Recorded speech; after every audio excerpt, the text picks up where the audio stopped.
commencé un travail un peu de figuration narrative, c'est-à-dire comme un travail autobiographique. Donc j'ai commencé mes croquis, mes petites peintures à petite échelle qui retracent des événements et des moments de la vie, de ma vie. Et petit à petit, je me suis rendu compte que je voulais le faire sous forme de film qui défile et qui raconte une histoire, qui passe de scène en scène. Il se déroule donc dans mon imagination et sous mes yeux. J'ai décidé donc de le faire sous forme de parchemin. Et c'était la meilleure formule pour moi, pleine de signification d'ailleurs. Le mot lui-même, en lui-même, est lourd de charges historiques et émotives. Et donc j'ai repris tous mes croquis et je les ai peints sur ce parchemin. J'ai suivi de très près le travail de l'artiste peintre Leila Sqali.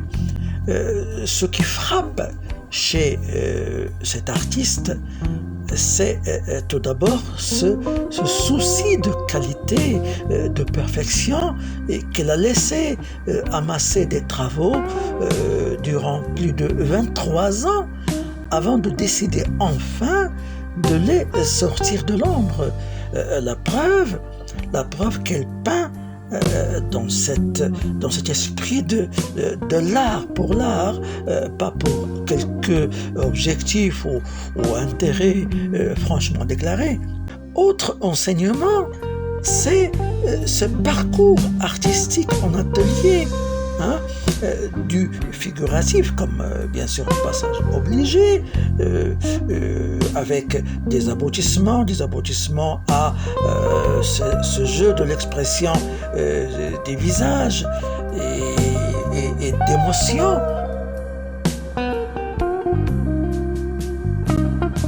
Multiples visages qui reflètent les multiples rencontres que l'on fait dans la société, au marché, à la banque, dans la rue, avec le coléreux, l'hypocrite, l'impoli, le civilisé, le souriant et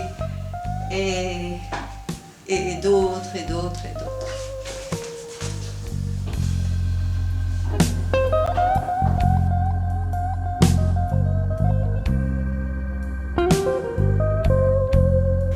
Ce travail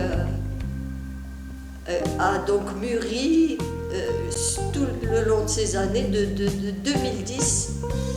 J'ai travaillé mes petites maquettes, mes croquis et mes peintures petit format et petit à petit, ça s'est transformé en cette œuvre.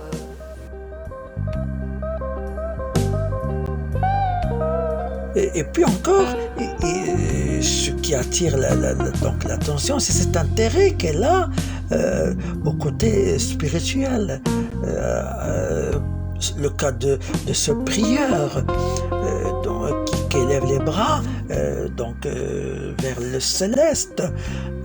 Et ce prieur me rappelle même Claudio Bravo, cet éminent artiste peintre international. Alors Claudio Bravo avait un intérêt justement à la religion et surtout il s'intéressait aux personnes qui prient des hommes avec leur djellaba en pleine prière. J'ai toujours ce monsieur, la tête levée et les bras vers le ciel. Et là, Et l'anatomie est présente avec les mains, les 4 doigts, Ah les 5 doigts. oui, on avait comme au début on avait comme des planches et j'ai dit non, il faut de vraies mains avec des doigts bien respectés et tout.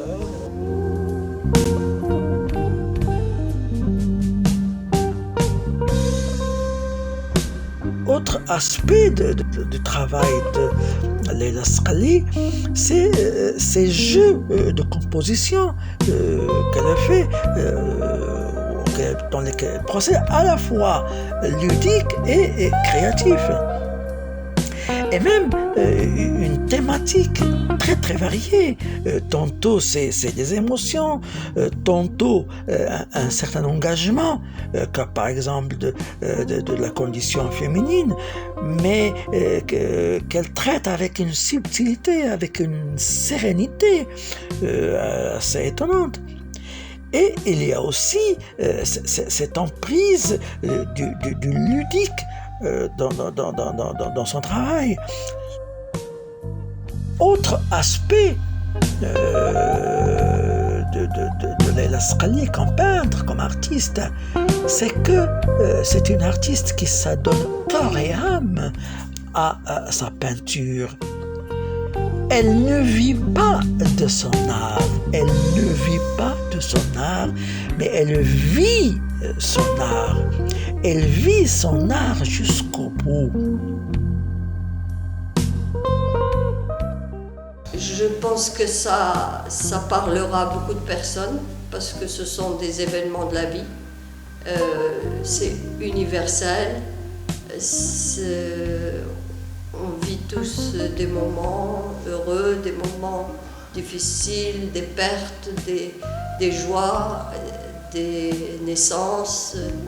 Et voilà, tout le long de ce parcours, tout mon parcours, il est là, pratiquement résumé. C'est une artiste qui étale en quelque sorte son sentiment esthétique, ses charges émotionnelles, avec une subtilité, une élévation qui vraiment donne à réfléchir.